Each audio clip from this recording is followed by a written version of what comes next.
Olá, hoje nossa aula é a devolutiva da avaliação de Direito Civil 1, parte geral, pelos quais os alunos foram submetidos aí nos últimos dias, né? A prova de vocês foi composta por 8 questões objetivas, né? Todas elas EAD, só que essas 8 questões foram sorteadas de uma quantidade maior de questões, eram de 16 questões. O sistema que lançou essas questões para vocês, não dá para eu saber exatamente a ordem, né, que seria para cada um, tá? Então, algumas questões pode ser que eu possa ler aqui e você não encontre na sua prova, porque ela não foi sorteada para a sua prova. São 16 questões e eu vou começar aqui a fazer a devolutiva, item por item, explicando por que está certo, por que está errado cada questão, tá? E nós precisamos discutir logo de início uma questão que eu visualizei que ela não continha alternativas corretas. Todas as alternativas A até a E estavam erradas, tá? Então, em razão disso, essa questão ela foi considerada nula, tá? Eu entrei na prova de cada um para visualizar se tinha caído na prova de vocês essa questão, para aqueles e exclusivamente para aqueles que caiu a questão, contudo, e ainda errou, caiu a questão na sua prova e você errou, ela foi considerada nula, então eu acrescentei um ponto a você na sua nota, tá? Para os alunos que tiveram essa questão na prova, mas marcaram a alternativa correta, não houve qualquer alteração de nota, assim como para aqueles que não teve essa questão na prova. Tá, qual questão que é essa? É aquela que começa assim. Vou olhar para vocês aqui que eu estou pegando aqui no nosso computador.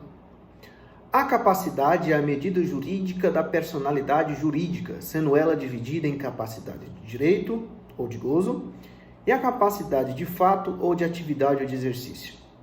Considera-se incapaz aquele que objetiva e ou subjetivamente não consegue discernir os valores da sociedade. Tampouco age voluntariamente a fim de um resultado que conhece como lícito ou ilícito. Texto meu. Com as considerações dispostas, avalia os seguintes itens hipotéticos. Então, existe aqui 5 itens para a gente considerar. Inciso 1. O item 1. Jefferson é uma criança de 6 anos de idade, logo tem capacidade de direito. Correta. Todas as pessoas vivas têm capacidade de direito, né? Aquela capacidade de agir, exercendo os seus direitos e também podendo ser exigidos os seus deveres, né? Essa capacidade é a capacidade genérica, né? De poder agir com os direitos e deveres, né? Essa capacidade genérica é de todas as pessoas vivas, né? Então, 6 anos de idade, 6 anos de vida, de horas de vida ou 6 minutos de vida já são suficientes. Qualquer tempo de vida é suficiente para que essa pessoa já tenha capacidade de direito. Então, a 1 está correta. 2. Hugo, é aqui que residiu o problema. Hugo é um menor púbere, logo é absolutamente incapaz. Os menores púberes são aqueles que são maiores, se já têm 16 anos, maiores de 16, só que ainda não atingiram a idade de 18 anos de idade. O item para estar correto, que foi marcado como correto, é se o Hugo fosse um menor impúbere. O menor impúbere é aquele que tem menos de 16 anos de idade. Os menores impúberes, pelo nosso Código Civil, são os únicos absolutamente incapazes. Os demais são relativamente capazes ou capazes, né? Que a maioria são capazes. Mas a questão aqui teria que ser colocada como menor impúbere para ser logo absolutamente incapaz. Os menores púberes, eles são relativamente capazes. Então aqui é onde residiu o problema e não havia alternativa que fosse suficiente aqui para marcar como correta, não teria nenhuma, porque é 1, 2 e 5, 3 e 4, 2 e 5, 1 e 4, enfim, não tinha uma alternativa correta para esse ponto. Então, a questão foi nulificada em razão desse item 2. Mas vocês já entenderam, menores impúberes são absolutamente incapazes. Menores púberes, relativamente incapazes. Item 3. Larissa é uma jovem de 17 anos de idade emancipada, logo é relativamente incapaz. Não. Em razão da emancipação que ocorreu, seja lá qual foi, ela tem 17 anos, a sua capacidade ela foi antecipada. Logo, estando emancipada, Larissa, que tem 17 anos, já é considerada capaz. Item 4. Omar foi sentenciado como pródigo em processo de interdição, logo é absolutamente incapaz. Não. A sentença de interdição para o pródigo torna-o relativamente incapaz. Ele não é absolutamente incapaz, tendo em vista que o atual Código Civil, ele trouxe, já atualizado, né, somente a hipótese de menor impúbere para ser absolutamente incapaz. Então, o pródigo, né, aquele que dilapida seu patrimônio de forma desordenada, ele é relativamente incapaz. Item 5. Paulo acaba de se casar com 16 anos de idade, logo tem capacidade de fato. Vejam, gente, de novo, o casamento é uma das espécies de emancipação legal. Estando emancipado porque casou, houve a antecipação de sua capacidade e Omar, mesmo tendo 16 anos de idade, ainda assim ele é considerado capaz em vista da sua emancipação. Então, somente para explicar o porquê que essa questão foi nula, teve aqui alguns alunos, 6 alunos que tiveram suas notas alteradas, alguns outros alunos não tiveram essa questão na prova, portanto sua nota não alterou, e outros que tiveram essa questão, mas marcaram a alternativa A, que era 1, 2 e 5 como corretas, mas acabamos de ver que o item 2 não estava. Tá? Mas como já marcaram como reta, já computou sua nota, então não teria qualquer acréscimo. Vamos para a próxima. 2. A empresa JHP Comércio Limitada tem autorização para a venda de roupas. Vai procurando esse enunciado na de vocês, tá? Com a queda do mercado, começou a vender brinquedos e hoje é o único ramo que atua. Essa alteração de venda não foi descrita no seu ato constitutivo, tampouco informada na junta comercial de sua cidade. Hoje, novamente endividada, seus credores reclamam na justiça o recebimento do que lhes são devidos, mas não estão conseguindo receber através do patrimônio da pessoa jurídica, pois ela está insolvente, caso criado por mim. Considerando esse caso hipotético, avalia as seguintes asserções e a relação proposta entre elas. A primeira asserção, 1. Os credores podem requerer ao juiz o abuso da personalidade jurídica para ele decidir que os efeitos de certas e determinadas relações de obrigações sejam estendidos aos bens particulares dos administradores ou sócios da empresa JHP Comércio Limitada. Gente, vamos lá. Primeiro ponto, o abuso da personalidade ela ocorre ou pela confusão patrimonial ou pelo desvio de finalidade. O caso aqui traz uma hipótese de desvio de finalidade. Gente, a mera alteração da finalidade não é suficiente para caracterizar o desvio. Contudo, vejam que na questão acima, a alteração de finalidade se deu simplesmente de forma fática, mas não de forma jurídica, em vista do que essa alteração não foi descrita no ato constitutivo e tampouco foi informada na junta comercial, considerando-se assim um ato ilícito da PJ de assim fazer. Tá? Como a desvio de finalidade tem como uma das características qualquer dano, né? Qualquer ato ilícito realizado, nós temos aqui a ocasião do desvio de finalidade. Então, essa asserção não está correta. O juiz pode realmente atingir os bens particulares dos sócios administradores, já que a PJ cometeu abuso na sua personalidade jurídica. Aí vem a segunda asserção, né? Por que 2? Então, já vemos que a primeira asserção está errada. Asserção 2. Houve desvio de... Não, desculpa, a primeira asserção está certa, né? A primeira asserção está completamente certa. Asserção 2. Houve desvio de finalidade da empresa JHP Comércio Limitada, sendo hoje uma devedora insolvente. De fato, gente, o desvio de finalidade caracterizado por esse cometimento de ato ilícito, né? Já que não comunicada à junta comercial, tampouco feita a alteração no seu ato constitutivo, caracterizam esse desvio, ainda mais sendo essa PJ uma devedora insolvente, ou seja, aquela pelo qual os seus débitos estão maiores que seus créditos, né? O valor gasto está sendo maior do que o valor ganho. Isso levará a um prejuízo aos seus credores. Então, nós temos duas asserções corretas. Vamos ver se há uma relação entre elas. A gente costuma ler essas questões lendo de uma vez só. Se ela tiver sentido, uma conecta-se à outra. A 2 seria uma justificativa da 1. Se não, a 2 seria uma alternativa com uma asserção correta, mas não tem ligação com a 1. Mas vamos ver. Os credores podem requerer ao juiz o abuso da personalidade jurídica para ele decidir que os efeitos de certas e determinadas relações de obrigações sejam estendidos aos bens particulares dos administradores ou sócios da empresa JHP Comércio Limitada, porque houve desvio de finalidade da empresa JHP Comércio Limitada, sendo hoje uma devedora insolvente. Olha, houve uma comunicação. A segunda asserção explica a primeira. Logo, as asserções 1 e 2 são proposições verdadeiras e a 2 é a justificativa da 1, o que faria da A ser a alternativa correta. Próxima questão, começa assim. A família dos Oliveiras estava muito apreensiva com o sumiço de Frederico. Ocorre que Frederico saiu para trabalhar como sempre fazia e nunca mais foi visto. A estranheza do sumiço era porque Frederico é um homem muito sério e bem querido por todos que o conhecem, tendo filhos e esposa. Por essa razão foi iniciado o procedimento de ausência e 11 anos depois da abertura da sucessão definitiva, Frederico reapareceu, caso criado por mim. Considerando a situação hipotética mencionada, distingo a alternativa correta. Todas as alternativas queriam trazer o que Frederico tem direito com seu reaparecimento. Mas vejam que houve o começo do procedimento de ausência, provavelmente aí nós temos a curadoria, a arrecadação dos bens, passou pela sucessão provisória, teve a sentença de sucessão provisória, houve a sentença de sucessão definitiva e mais de 10 anos, ou seja, 11 anos, né? 11 anos do que Frederico reapareceu da abertura da sucessão definitiva. Nós estudamos lá na ausência, né?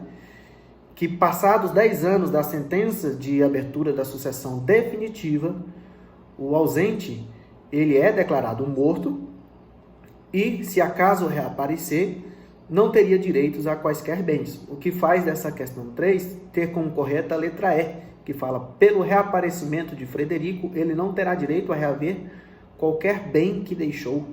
Então, nós temos essa alternativa correta. Tem outras que falam todos, metade, um quarto, um terço. Não, gente, não há esses critérios objetivos, tá? Metade, quarto ou terço. Todos, talvez, ele receberia se ainda estivesse na fase de arrecadação, mas a questão foi muito clara, que foi iniciado o procedimento e já está depois de 10 anos, 11 anos depois da abertura da sucessão definitiva. Então, a alternativa E é a correta. Próxima questão. Ao retratar esta questão, tem 2 enunciados idênticos, tá? Só que com alternativas distintas. Então, você pode ter esse enunciado, mas talvez as suas alternativas sejam distintas, tá? 2 questões com o mesmo enunciado, mas com alternativas diferentes. Ao retratar o conceito de direito civil, o doutrinador Carlos Alberto Gonçalves assim dispôs. No vasto campo do direito privado, destaca-se o direito civil como direito comum a todos os homens, no sentido de disciplinar o modo de ser e de agir das pessoas. Costuma-se dizer que o Código Civil é a constituição do homem comum, por reger as relações mais simples da vida cotidiana, os direitos e deveres das pessoas, na sua qualidade de esposo ou esposa, pai ou filho, credor ou devedor, alienante ou adquirente, proprietário ou possuidor, condômino ou vizinho, testador ou herdeiro, etc. Toda a vida social, como se nota, está impregnada do direito civil, que regula as ocorrências do dia a dia. Palavras aí de Carlos Alberto Gonçalves. É evidente que o direito civil, pela qual conhecemos, sofreu várias e grandes influências no decorrer de sua história, de forma que hoje se vislumbra conforme o ensinamento doutrinador acima citado. Em vista das informações colhidas, avalie a alternativa correta. Vamos lá. Talvez essa que eu vou ler de novo possa não ser a da sua questão. Então, vejam algumas pessoas somente. Atualmente está vigente o Código Civil de 1916 para a regulação dos direitos privados e civis dos brasileiros. Não, gente, fácil, né, gente? Código Civil de 2002. B. O Código Civil de 2002 é ramo inteiramente do direito público, porque tutela o interesse geral da coletividade, tendo como parte o Estado e do outro o particular.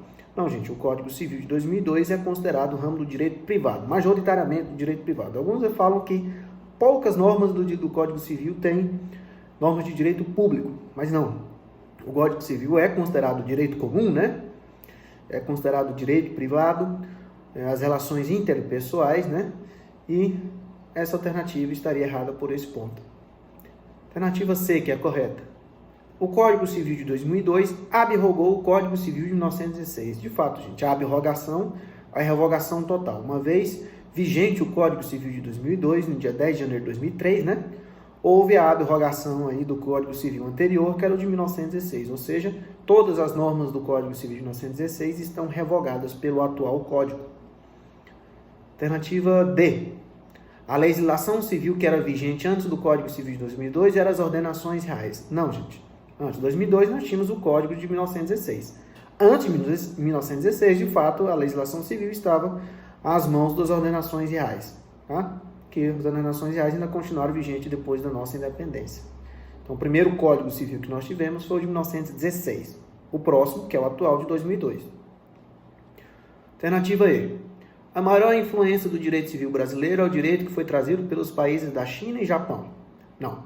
O nosso direito tem maior influência no direito romano, né? Oriundo de Roma. A maioria da nossa doutrina, do nosso direito, nossa legislação civil, está baseada nas ideias, né? Nos conceitos e interpretações que tinham ainda o direito romano. Claro que hoje nós temos normas distintas, né? Nosso regramento próprio, mas a nossa maior influência foi o direito romano. Com esse mesmo enunciado, nós temos aqui a alternativa A da outra questão, que fala assim: baseado na história, o direito civil brasileiro tem como principal fonte inspiradora de suas normas jurídicas o direito norte-americano, que predominou nas influências econômicas, sociais e culturais de nossa sociedade. Acabamos de falar que foi o direito romano. Errado. B. Foi na era medieval o período que se mesclava as normas do direito germânico e direito canônico, e tudo bem, que se iniciaram as codificações nos moldes que se apresentam hoje, assim como o Código Napoleão, grande influenciador do Código Civil brasileiro. Não, gente. Apesar do começo da alternativa estar certa, né?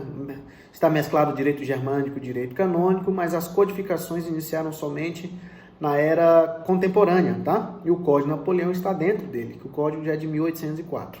Então, alternativa errada. C. O Código de 2002, quando vigente, abrogou o Código Comercial de 1850 e derrogou o Código Civil de 1916. Quanto ao Código de 1916, já vimos que está errado, que foi abrogado, não é revogado completamente. E o Código Comercial de 1850 ele foi derrogado, ou seja, foi revogado parcialmente, tá? Trazendo para o Código Civil direito empresarial, né? Mas a alternativa se torna errada, uma vez que fala que foi revogado totalmente o Código Comercial de 1950, o que não foi, só foi parcial, e que foi revogado parcialmente o Código Civil de 1916, o que não foi, já que foi total.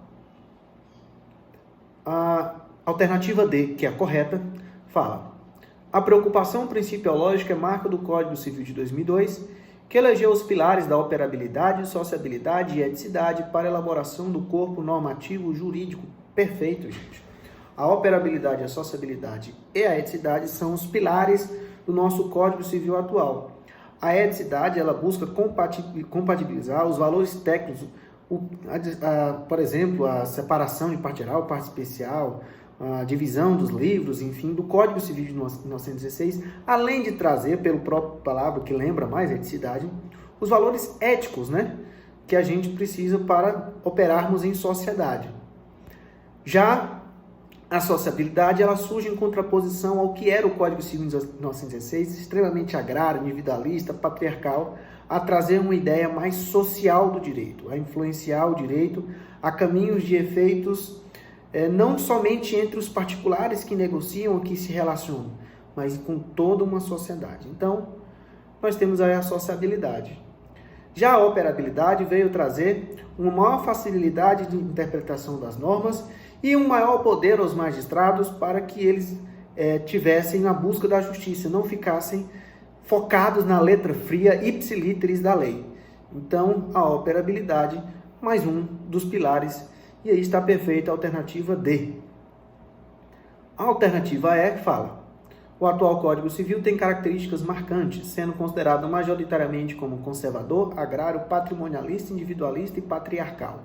Não, essas características majoritariamente estão consideradas para o Código Civil de 1916. O nosso 2002 acabamos de trazer 3 pilares aí que os baseiam. Questão 6. A questão 6 fala, aqui, pelo menos na minha ordem, né? Ao tratar sobre o assunto capacidade civil, os doutrinadores Ganglione e Pamplona Filho assim trouxeram em sua obra. Adquirida a personalidade jurídica, toda pessoa passa a ser capaz de direitos e obrigações. Possui, portanto, capacidade de direito ou de gozo. Todo ser humano tem, assim, capacidade de direito, pelo fato de que a personalidade jurídica é atributo inerente à sua condição. Nem toda pessoa, porém, possui aptidão para exercer pessoalmente os seus direitos, praticando atos jurídicos em razão de limitações orgânicas ou psicológicas. Se puderem atuar pessoalmente, possuem também capacidade de fato ou de exercício. Com as considerações dispostas, vamos avaliar os itens, né? Existem aqui 6 itens para nós avaliarmos. Inciso 1. Todas as pessoas são presumidamente... Item 1. Todas as pessoas são presumidamente incapazes, salvo prova em contrário. Já vai até contra o próprio enunciado, né? Todas as pessoas são presumidamente capazes, né? Isso está no nosso Código, artigo 1º. Item 2.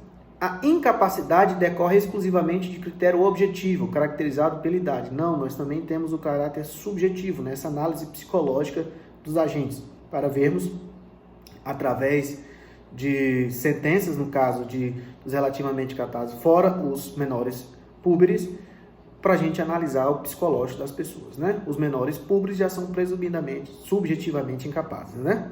Então, além do critério objetivo, também temos o critério subjetivo. Está errado também o item 2. Item 3. As pessoas naturais que têm idade acima de 70 anos são presumidamente consideradas incapazes. Não, gente, objetivamente nós só temos um critério objetivo mínimo, que é 18 anos de idade, tá? Para dizer que quem são incapazes e quem são capazes. Acima, quem tem já 16 e mais acima, capazes. Quem tem menos de 18, tá? Quem tem 18 ou mais é capaz. Quem tem menos de 18 é incapaz. Ou absolutamente, se for menor de 16 anos, ou relativamente, se tiver 16, mas não tiver atingido ainda 18 anos de idade. Então, não há critério máximo, 70, 80, 90, todas as pessoas são consideradas capazes, salvo prova em contrário. Então, 70, 80, 90 anos, se não for interditada, tá, por algum dos motivos, ela é considerada capaz para todos os efeitos. Também item errado. Item 4. A interdição do pródigo não privará de praticar em geral atos que sejam de mera administração. Perfeito. O item 4, gente, traz a ideia de que o pródigo, né, aquele que dilapida seu patrimônio de forma desordenada, ele tem privações relativas à propriedade, né, a patrimônio. Mas atos de mera administração civil, ele não tem qualquer vedação, ou seja, ele pode votar, ele pode casar, tá? Então, esses atos de mera administração, eles são considerados atos possíveis. Então, veja que o nome relativamente incapaz traz ideia que alguns atos eles são capazes e outros não. Então, os atos de mera administração, para o pródigo, ele é capaz. Mas para os atos de disposição de patrimônio, de venda, de comprar coisas, enfim, de dar em garantia, todos esses, eles são considerados incapazes. Então, os atos de mera administração, pródigo é capaz. A interdição não priva, né? Ele pode fazer. Item 5. A escolha afetiva do pródigo também deve ser analisada pelo seu curador, que, não autorizando, prejudicará o casamento ou união estável. Não, gente. O curador, no caso de casamento de um pródigo, ele só pode intervir sobre o seu patrimônio. Como ele poderia intervir isso? Através da escolha do regime de casamento, tá? Para ser de comunhão, ou de separação, a maioria é de separação. Então vejam que o curador terá somente essa possibilidade de atuação. Agora, na escolha efetiva, se o coração escolhe o que o coração do outro mandar, não tem como. Você não vai poder namorar com essa pessoa. Você não pode casar com ela. Essa mulher não serve para você. Não. Essa escolha afetiva, se vai ser Maria, Joana, Joaquina, isso é típico do próprio pródigo. Ele escolhe a mulher que ele vai casar, tá? Ou, caso, o homem que vai casar, se o pródigo for mulher, né? Então, nós temos aí a situação de que a escolha afetiva, ela não é alvo do curador. O curador não tem forças, tampouco responsabilidade sobre essa escolha afetiva, somente sobre escolhas patrimoniais, né? de novo, que os atos, comunicando, né, com o item anterior, os atos de mera administração, a interdição do pródigo não afeta. Inciso 6. Item 6. O menor público não pode, para eximir-se de uma obrigação, invocar a sua idade se dolosamente ocultou quando inquirido pela outra parte ou se, no ato de obrigar-se, declarou-se maior. Então vejam aqui que essa alternativa, esse item 6, está correto, né? De forma tal que, se o menor público, aquele que já tem 16 anos, se ele tem uma obrigação de reparar, ele não pode se safar dela, ele não pode se eximir dela, se ele ocultou essa idade quando, de forma dolosa, para outra parte. Ele foi acionado por uma outra parte e deixou de falar que tinha 18 anos e assumiu uma obrigação. Se acaso cometido qualquer dano, né, para essa pessoa, o menor público não poderá se safar dessa obrigação de reparar, ele terá que reparar. Da mesma forma, se acaso questionado, né, na hora de se obrigar, ele expressou que era maior de idade quando não servia. Então, esse item 6 está correto. Então, o item 5 atrás estaria errado, né, porque fala não autorizando prejudicará o casamento. Então, só o item 6 e o item 4, né? Então, somente os itens 4 e 6 são corretos. Próxima questão fala: a pessoa jurídica assume de esforços humanos ou patrimoniais tendente a uma finalidade lícita, específica e constituída na forma da lei, tendo sua personalidade jurídica autônoma à da pessoa natural. Além disso, deve a pessoa jurídica ter função social, seja no âmbito interno quanto externo, eis que sua inobservância pode levar a certas situações jurídicas como repreensão ou suspensão de suas atividades, ou até extinção da personalidade jurídica. Diante do disposto, pode-se afirmar que a teoria que explica a natureza jurídica da pessoa jurídica é, vamos lá, opções. Teoria afirmativista da ficção legal? Não, essa teoria ultrapassada afirma que a personalidade jurídica, apesar de existir, ela é uma ficção criada pela lei, pelo direito. Essa teoria já ultrapassada não é a nossa adotada pelo Código. B. Teoria afirmativista da realidade jurídica. Ok, aqui perfeito. Essa teoria afirma que a personalidade jurídica da pessoa jurídica é real e essa criação foi derivada de uma técnica jurídica, sob um ponto de vista de necessidade de impor ao Estado, né, uma posição de pessoa, né, colocá-lo como algo, né, uma PJ, alguém, né, já que é um conjunto, uma fundação, uma corporação, né, que impõe normas jurídicas e essas normas jurídicas devem ser observadas. Então, essa é a nossa teoria adotada atualmente no Código Civil, teoria afirmativista da realidade jurídica. Alternativa C, teoria negativista. Não, essa teoria também é ultrapassada que fala que a PJ não tem personalidade jurídica. D, teoria afirmativista da realidade orgânica. Não, essa teoria também é ultrapassada, em vista que, apesar da existência da PJ ser real, essa teoria define que a sua criação se dá como um organismo vivo, um organismo social, exemplo das pessoas naturais, o que traz uma ideia, a crítica igual à da teoria da ficção. Não é a teoria nossa. Então, conforme eu ia falando, essa teoria afirmativista da realidade orgânica não é a teoria nossa adotada. Aí fala, teoria afirmativista da ficção doutrinária. Essa cai no mesmo erro da ficção legal, tá? Tendo em vista que a personalidade jurídica é uma realidade, não uma ficção, e a da doutrinária fala que foi criada pela doutrina, o que não é o caso, né? Próxima questão. As alunas Paula e Vitória decidiram vender doces na Faculdade de Direito de Paraíso do Tocantins, conhecida como Neste. Para tanto, prepararam um contrato social onde colocaram o nome de sua sociedade como Doces Alegria, com a finalidade de comércio de doces e bombons, com sede na casa de Paula. Inseriram também os seus dados pessoais, nome, endereço, RG, CPF e a administração em conjunta entre as integrantes. O contrato pode ser reformado no futuro para atender às necessidades das alunas e, se acaso for extinta, as dívidas e os lucros serão repartidos. Esse contrato foi assinado pelas alunas e foi dado cópia para cada uma, sem qualquer outra formalidade, caso criado por mim. Considerando esse caso hipotético, avalie as seguintes exceções e a relação proposta entre elas. 1.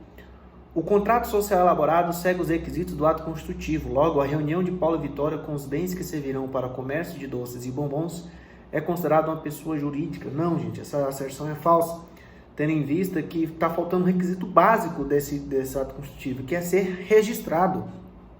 Ele não foi registrado, ele seguiu várias formalidades, tudo bonitinho, né? Até forma de ser extinto, mas não chegou a ser levado a registro.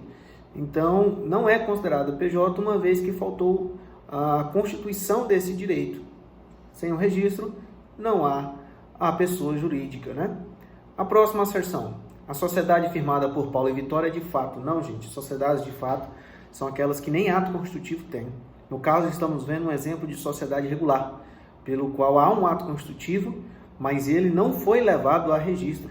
Então, aqui as duas asserções estariam falsas, o que dá como correta a alternativa E, né? As asserções 1 e 2 são proposições falsas. Próxima questão. Nessa próxima questão, gente, eu também visualizei um pequeno equívoco pelo qual eu nulifiquei ela, tá? Mas eu vou explicar para vocês. Fred desapareceu de seu domicílio sem razão clara. Após 6 meses de seu desaparecimento, aí estava escrito irmão, mas o que eu até coloquei aqui, estava vendo outra prova, eu acho que eu tenho apagado, digitado errado, na hora de copiar e colar, olha, acreditem, ficou um formato diferente. Eu coloquei irmão, mas na verdade que era filho, tá? Após o desaparecimento, seu filho, Anderson, requereu a abertura do procedimento de ausência, não era irmão. Vamos lá, continuando, para vocês entenderem. O juiz declarou a ausência e nomeou como curadora a esposa de Fred, chamada Rosângela. Arrecadados os bens e após o prazo de publicação dos editais, Rosângela requereu e o juiz abriu a sucessão provisória. Após 10 meses da abertura da sucessão provisória, Fred reapareceu justificando seu tempo desaparecido porque estava tentando viver com outra mulher. Mas não deu certo e quer voltar para sua família original. Diante do caso hipotético, haveria a alternativa correta. Nessa questão, 2 ficaram corretas, né? Por isso da nulificação. Por isso de deixar ela nula, né? A razão de seu desaparecimento faz com que todo o seu patrimônio seja transmitido aos seus herdeiros, perdendo seu direito patrimonial sobre eles. Não, nós já vimos que somente a transmissão total do patrimônio na primeira fase, que é de curadoria ou arrecadação. B. Reaparecendo na fase de sucessão provisória, Fred reassume a titularidade completa de seu patrimônio, independentemente do motivo de sua ausência. Não, gente, vamos lá. Gente, só para lembrar, não há transmissão total aos seus herdeiros porque não passou os 10 anos, né? Para ficar mais claro, não passou os 10 anos aí da abertura da sucessão definitiva. Já para B aqui, como não está na fase de arrecadação de bens, Fred ainda assume parte da titularidade do seu patrimônio, né? Então não é a titularidade completa, uma vez que já passou da fase de curadoria ou arrecadação. Então, para A, né, a razão do seu aparecimento seja transmitida aos seus herdeiros, perdendo seu direito patrimonial sobre eles, é porque ainda estamos na fase de sucessão provisória. Então, errada a questão. B, a B está errada porque já estamos na fase de sucessão provisória e, portanto, pelo menos os frutos colhidos, né, por aquele que são os herdeiros, esses se tornarão propriedade dele. Como cada fase que se passa no procedimento de ausência, o ausente vai perdendo direitos. A C, que é a correta. Apesar de Anderson requerer a abertura do procedimento de ausência, o juiz acertou a dar prioridade a Rosângela na curadoria dos bens arrecadados. De fato, gente, apesar de haver uma preferência não haver assim, uma grande preferência para a abertura do procedimento de ausência, para a nomeação de curadoria, há preferência descrita no artigo 25, que é para o cônjuge não separado judicialmente ou separado de fato, ou que não esteja separado de fato há mais de 2 anos. Então, de fato, o cônjuge tem preferência para ser nomeado curador, que estaria correta a ser. O problema reside na D, que também está correta. No caso, se tivesse irmão ainda, né? Para Anderson entrar na posse dos bens de Fred, deveria obrigatoriamente apresentar bens pessoais como garantia em caso de perda ou deterioração dos bens de Fred. De fato, gente, sendo irmão, ele precisa disso, porque ele é considerado um herdeiro colateral. Os herdeiros colaterais são os irmãos, os primos, os sobrinhos netos, tisavôs. Esses precisam, tá? No caso do filho ou ascendente, pais, avós, enfim, ou cônjuge, que são chamados de herdeiros necessários, esses não precisam. Na questão original estava escrito seu filho Anderson. E como o filho, ele não precisava dar essa garantia, já que ele é um herdeiro necessário. Está entre os 3 herdeiros necessários. Descendentes, ascendentes e cônjuge. Mas como irmão, ele é um colateral. E sendo colateral, ele precisa dar bens pessoais para garantir, no caso de reaparecimento de Fred, e se acaso vier a ser perdido ou deteriorado o bem. Então essa alternativa D também se tornou correta, o que fez com que a questão seja nula, né? E E. Pelo tempo de abertura da sucessão provisória, a sentença que abriu ainda não produziu efeitos, ou seja, ainda se está na fase de arrecadação de bens. Então, gente, aberta a sucessão provisória, o efeito da sentença é de 180 dias, né? Então, 180 dias vai ser mais ou menos 6 meses. Veja que se passaram 10 meses. Então, de fato, passado 10 meses da sentença de abertura da sucessão provisória, nós já temos os efeitos da sucessão provisória. Se tivesse menos de 180 dias, os efeitos ainda seriam da fase de arrecadação ou curadoria de bens. Então, essa aí está errada. Próxima questão. Lucas e Maria decidiram se casar e constituir uma família. Como todo recém-casal, sonharam e conseguiram comprar um lote, que está localizado em Paraíso do Tocantins. Lucas, agrônomo, e Maria, professora, ainda não têm muitas condições financeiras e, portanto, estão construindo devagar sua casa. Da casa já foi levantado o muro, paredes e o teto. Lucas sempre sonhou que a porta de entrada da casa fosse muito grande e, com muita luta, comprou uma de madeira nobre. Por não ser fácil de encontrar, Lucas encomendou de uma pessoa jurídica de outro estado e, na data de hoje, a porta chegou e os entregadores a deixaram do lado do portal onde ela ainda será instalada, caso criado por mim. Diante dos dados do caso hipotético acima, distinga qual alternativa é correta. Vamos lá, para A. No estado em que se encontra, a porta é considerada um fruto do bem imóvel. Não, gente. Os frutos são utilidades retiradas da coisa que são produzidas periodicamente, né? Não diminuindo o valor à substância. O que não é o caso da porta mesmo, porque a casa não produz portas, né? Não nascem portas de uma casa, né? B. No estado que se encontra, a porta é considerada uma pertença do bem imóvel. Não, gente, pertence a um bem que, ainda que não se constitua uma parte integrante, não esteja junto, colado com o bem imóvel, ele se destina de um modo duradouro ao seu uso, ao seu serviço, que nós conseguimos ver, por exemplo, um trator numa fazenda. Ele não está colado à fazenda, não está unido à fazenda. Ele pode sair da fazenda para outros locais, mas ele é destinado de forma duradoura ao serviço daquele bem imóvel. Sendo assim, o trator é chamado de pertença. A porta, não, porque a porta, ao ser conectada, ela ainda não foi. Ao ser conectada, ela é considerada parte integrante do bem imóvel, também sendo bem imóvel. Mas a nossa questão diz que ela ainda não foi inserida, né? C. No estado em que se encontra, a porta é considerada um bem imóvel. Não, gente. Ela só será considerada imóvel se acaso for instalada ou se depois de instalada ela for removida temporariamente para algum tipo de conserto, enfim.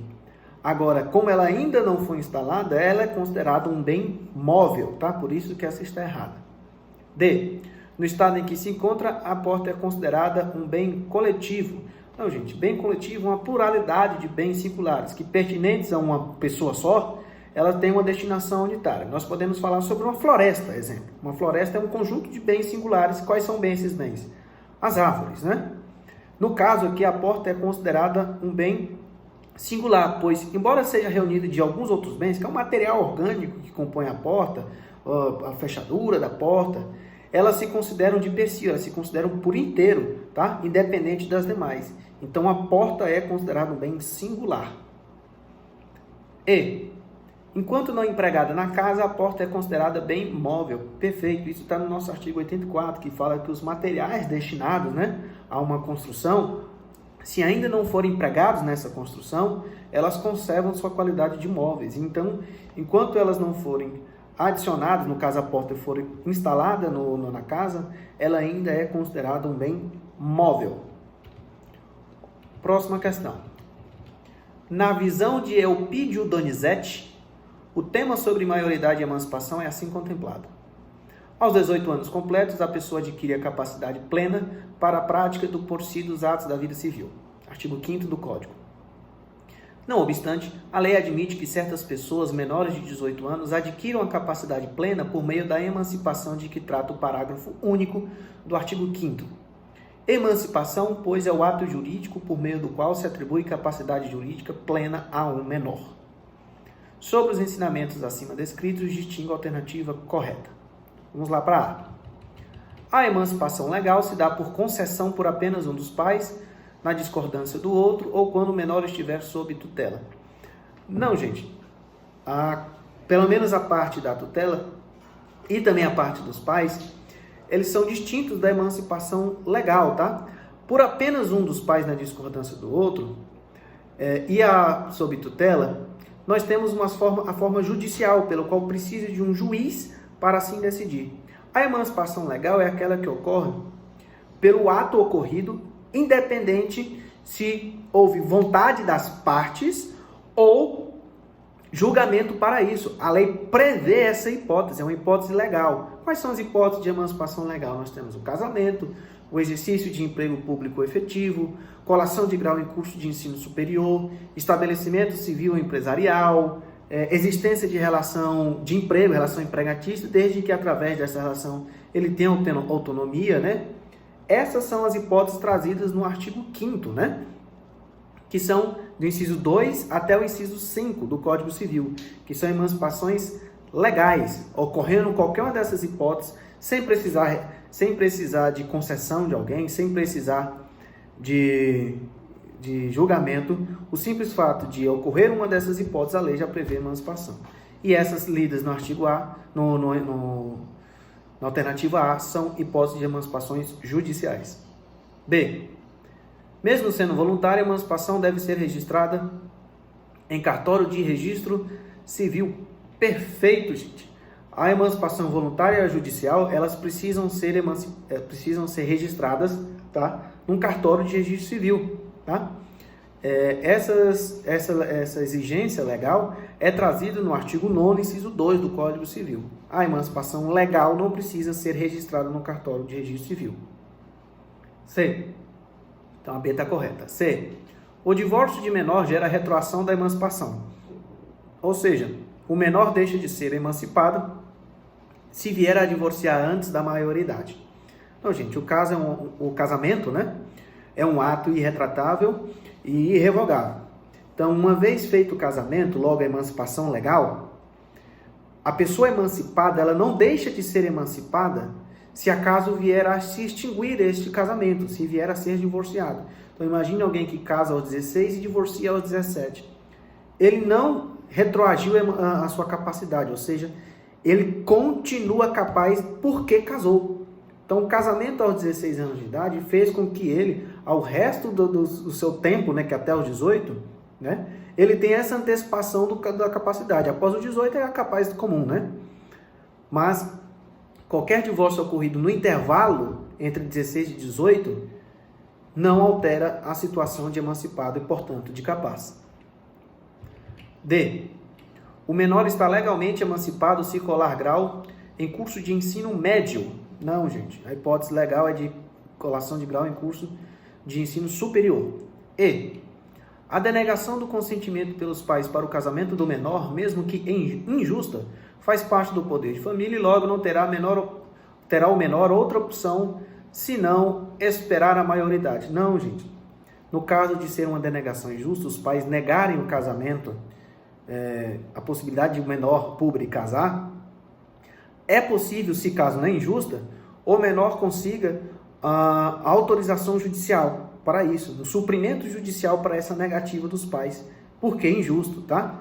Se conseguir casar através disso, o regime será de separação obrigatória, porque a lei traz isso, tá? Mas ainda há solução para o menor que não teve o casamento aceito pelos pais, tá? Pelos seus representantes, desde que essa negação, né? Essa negativa tenha sido injusta. Próxima questão.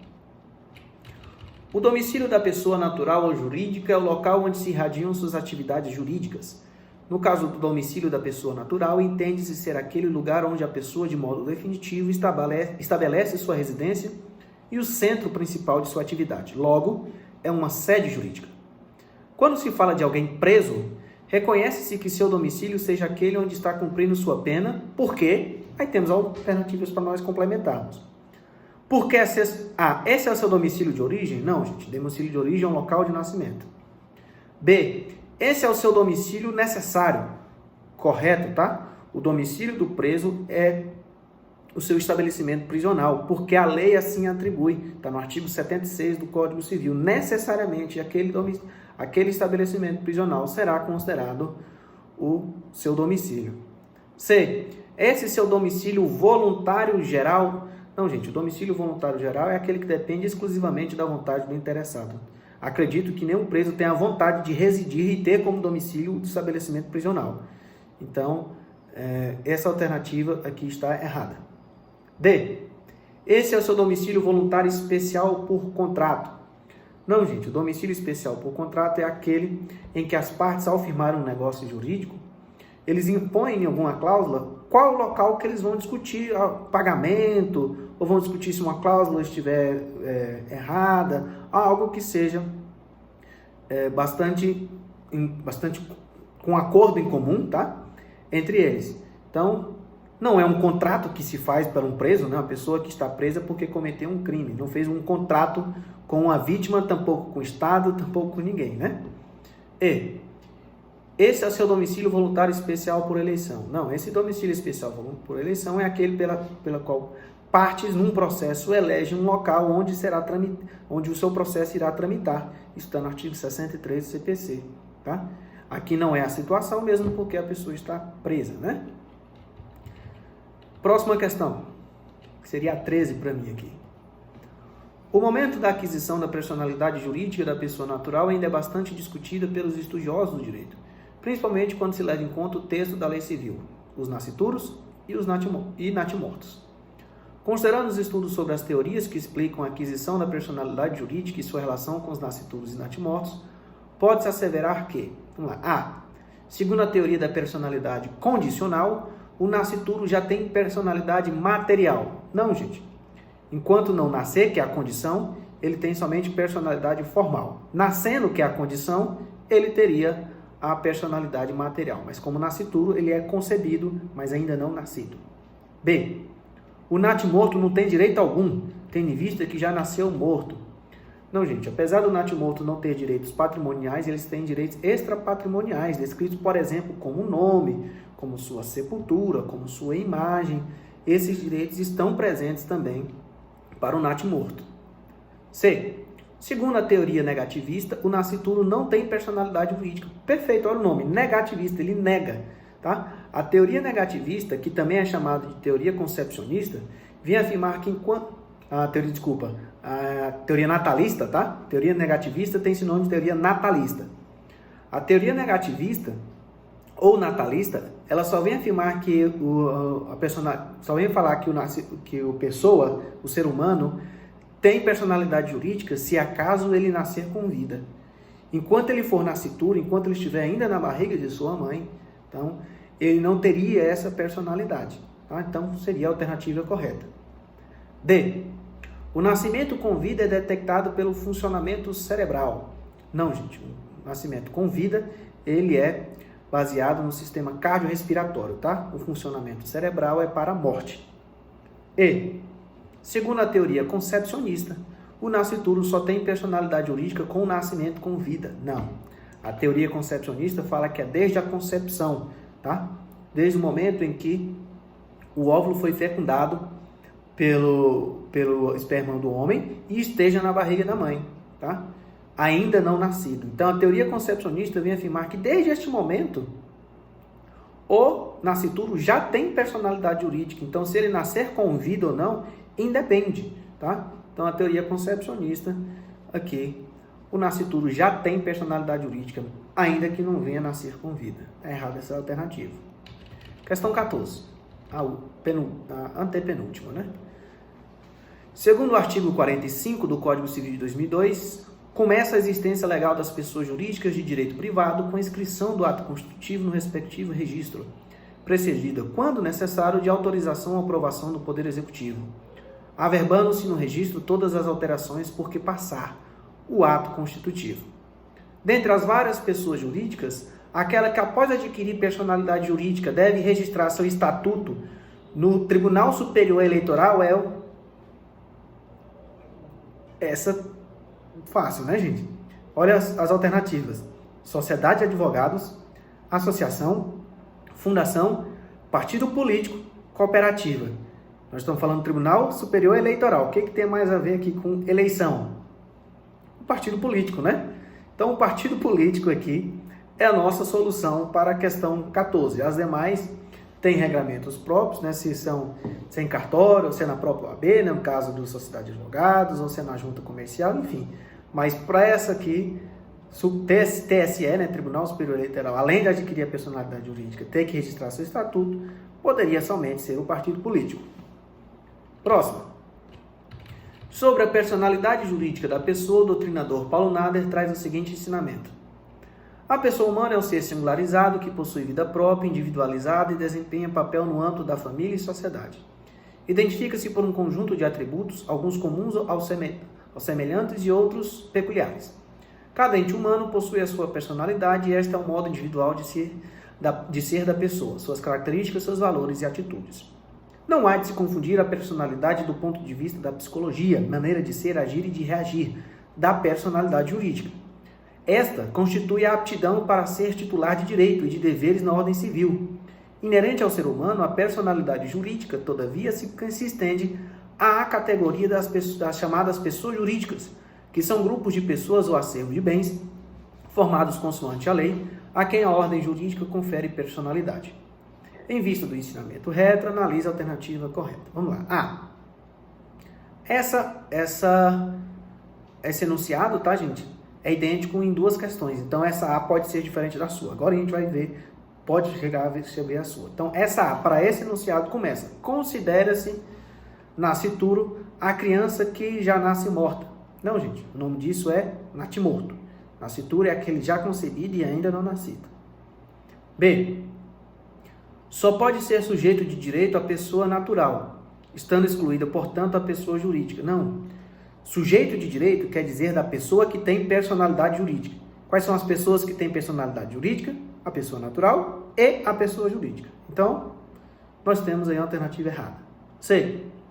A pessoa natural adquire personalidade jurídica no momento em que faz o seu registro, conhecido no Brasil como Registro Geral ou simplesmente pela sigla RG. Não, gente, a personalidade jurídica, segundo o artigo 2º do Código Civil, ela é adquirida com o nascimento com vida e não com o registro geral, tá? O registro geral somente ratifica, declara algo que já ocorreu, que foi a aquisição da personalidade com o nascimento com vida. B. A personalidade jurídica da pessoa natural se extingue com a morte.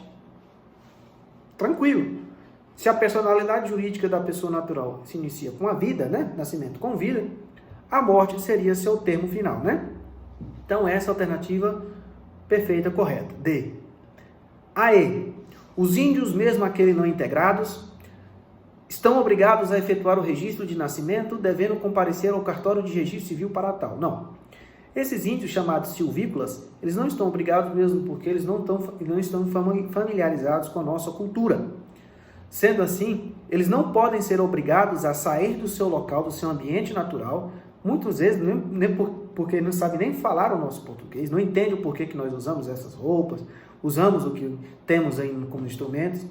Essas pessoas elas são identificadas através da FUNAI, que mantém um livro próprio, pelo qual eles, pegando características ou chegando a ouvir de longe, enfim, pegando nomes deles, eles colocam, identificam as pessoas, esses silvícolas, tá? Então, eles não são obrigados a comparecer na cidade. Com esse mesmo enunciado, nós temos outra alternativa que começa com A, assim. A denominação, abre aspas, sujeito de direitos, fecha aspas, é exclusiva das pessoas naturais, o que não retira o entendimento que as pessoas jurídicas também possam ter personalidade jurídica. Aqui está errado o fato que, apesar da PJ e da pessoa natural ter personalidade jurídica, o termo sujeito de direitos é aplicável a ambos. Tá? Não é só porque o nome sujeito lembra uma pessoa, um ser humano, que ela só é aplicável à pessoa natural. Conforme eu expliquei, sujeito de direitos é a pessoa que tem personalidade jurídica. A pessoa pode ser tanto uma pessoa natural como uma pessoa jurídica. B. A personalidade jurídica da pessoa natural tem início com seu registro civil, devidamente formalizado em cartório, que se presume publicado para toda a sociedade. Já discutimos. É com nascimento ou com vida, não registro. C. Segundo a teoria da personalidade condicional, o nascituro, ou seja, a pessoa natural enquanto não nascer, possui exclusivamente a personalidade jurídica formal. Perfeito, correta. Discutimos isso na questão anterior. Nascendo com vida, ela terá a personalidade jurídica material. Antes, personalidade jurídica formal. D. Ao natimorto, o ordenamento jurídico pátrio não reservou qualquer direito, de forma tal que a pessoa natural que já nasce morte é considerado nada jurídico. Também já falamos sobre isso, né? Tem direitos? Sim. Extrapatrimoniais, mas tem. E. A personalidade jurídica da pessoa jurídica é derivada da pessoa natural. Logo, todos os direitos e deveres da pessoa jurídica também são das pessoas naturais que o integram. Não, gente, tem personalidades jurídicas autônomas. A pessoa natural, ela tem direitos e deveres. A pessoa jurídica tem direitos e deveres próprios. Então, ainda que eu se integre como administrador ou sócio de uma PJ, se eu estiver agindo em meu nome, eu tenho direitos e deveres próprios. Se eu estiver agindo em nome da PJ, tem direitos e deveres próprios da PJ, tá? Então, há uma autonomia na personalidade jurídica de pessoa natural e PJ. Bom, espero que vocês tenham tido uma boa prova, tá? Já peço perdão pelos dois equívocos das duas questões, uma que virou que não tinha uma questão nada correta, né? E a outra que tinham duas questões corretas por um erro de digitação, mas já corrigido e já ampliada a nota das pessoas que tiveram o dano, tá? Houve a reparação civil e estou aí para qualquer dúvida que vocês possam ter, tá? Bons estudos!